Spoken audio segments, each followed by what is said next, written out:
আপনি জাতীয় নির্বাচন ঘোষণা করাটা এটা আমাদের কাছে কিন্তু বিভিন্ন দিক থেকে সন্দেহ তৈরি হয়েছে যে নিশ্চয়ই আপনার উপরে কোনো ধরনের যেটা আমরা বলবো অশুভ এবং গোপন জিন সওয়ার হয়েছে। সেই জিনের নাম আমরা বলতে চাই না। যতক্ষণ পর্যন্ত আমাদের এই দেশ সুন্দর না হবে, আমাদের কাঙ্ক্ষিত সংস্কার বাস্তবায়ন না হবে, যতক্ষণ পর্যন্ত বিচার খুনিদের দৃশ্যমান না হবে, ততক্ষণ পর্যন্ত পূর্বের নিয়মে এই নির্বাচন বাংলার জমিনের ভিতরে হতে পারে না, হতে দেওয়া হবে না। ৭১% মানুষ তারা পিআর পদ্ধতিতে নির্বাচন চায়। এখনো কি আপনি বুঝেন না? না আপনাদেরকে আরো সুন্দরভাবে বুঝাতে হবে? আমরা পরিষ্কার বলছি, এখন কিন্তু সর্বশ্রেণীর মানুষ, সাংবাদিক এবং সর্বমহলে সকলের দাবি হলো পিআর পদ্ধতি নির্বাচন বাংলাদেশে অনুষ্ঠিত হতে হবে।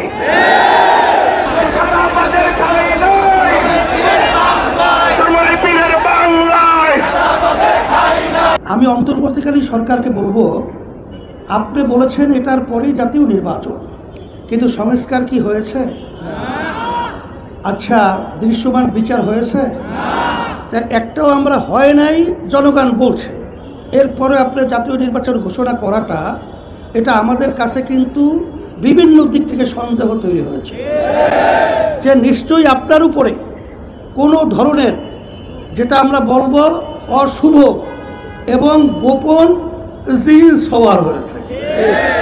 সেই জিনের নাম আমরা বলতে চাই না, কিন্তু আপনি অন্তর্বর্তীকালীন সরকার সম্মানিত প্রধান ডক্টর ইউনূস সাহেব আপনি জেনে রাখেন যে বাংলাদেশ যখন নাকি একটা অশান্তির আগুন সর্বত্র ধাউ ধাউ করে জ্বলছিল, তখন কিন্তু ছাত্র জনতা তখন তারা রাস্তায় নেমে এসেছিল এই অন্যায়, এই বৈষম্য এবং এই খুন খারাপি থেকে দেশকে মুক্তি করার জন্যে। যদি কোনো অশুভ চক্র এবং কোনো জিন সওয়ার হয়ে আপনাকে চাপ প্রয়োগের মাধ্যমে এই ধরনের ঘোষণা দেওয়া থাকে, আমরা পরিষ্কার বলছি যে আমরা কিন্তু বাংলাদেশের মানুষ, আমরা ছাত্র জনতা, আমরা কিন্তু রাজপথ ছাড়ি নাই। আমরা কিন্তু রাজপথে আসি যতক্ষণ পর্যন্ত আমাদের এই দেশ সুন্দর না হবে, আমাদের কাঙ্ক্ষিত সংস্কার বাস্তবায়ন না হবে, যতক্ষণ পর্যন্ত বিচার খুনিদের দৃশ্যমান না হবে, ততক্ষণ পর্যন্ত পূর্বের নিয়মে এই নির্বাচন বাংলার জমিনের ভিতরে হতে পারে না, হতে দেওয়া হবে না।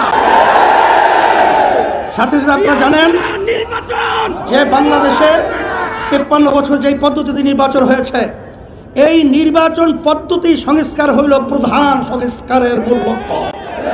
সেই সংস্কারটাই হলো ৯১ দেশের মতো যেখানে পিআর পদ্ধতি নির্বাচনের মাধ্যমে সেই দেশ রাজনৈতিক অশান্তি, অরাজকতা, খুন খারাপি অনেকাংশে সুন্দর পরিবেশ তৈরি হয়েছে। আমরা দাবি করেছি যে পিআর পদ্ধতি নির্বাচনের মাধ্যমে এই দেশ সুন্দর হওয়া সম্ভব।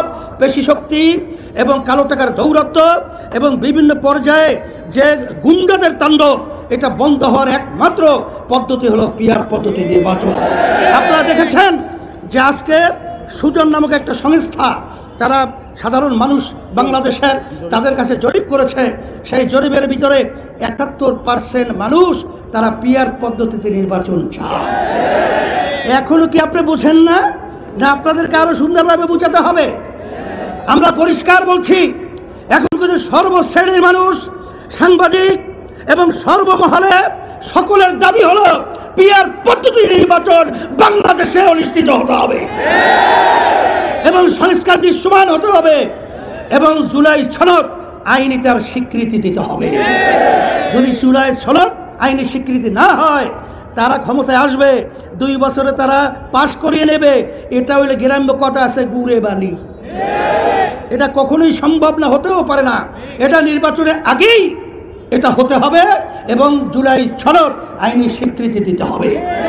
এই টেন্ডারবাজি, চাঁদাবাজি এবং এই খুনি এবং এই বাংলাদেশকে অশান্তি যারা করে, এবং এক কথায় বলবো বিদেশের যে আধিপত্য বিস্তার রোধের জন্যে একমাত্র বাংলাদেশে সুন্দর করা পদ্ধতি এবং মানুষ সর্বদিক থেকে সুন্দর পরিবেশ তৈরির জন্যে পিআর পদ্ধতি নির্বাচন হতে হবে।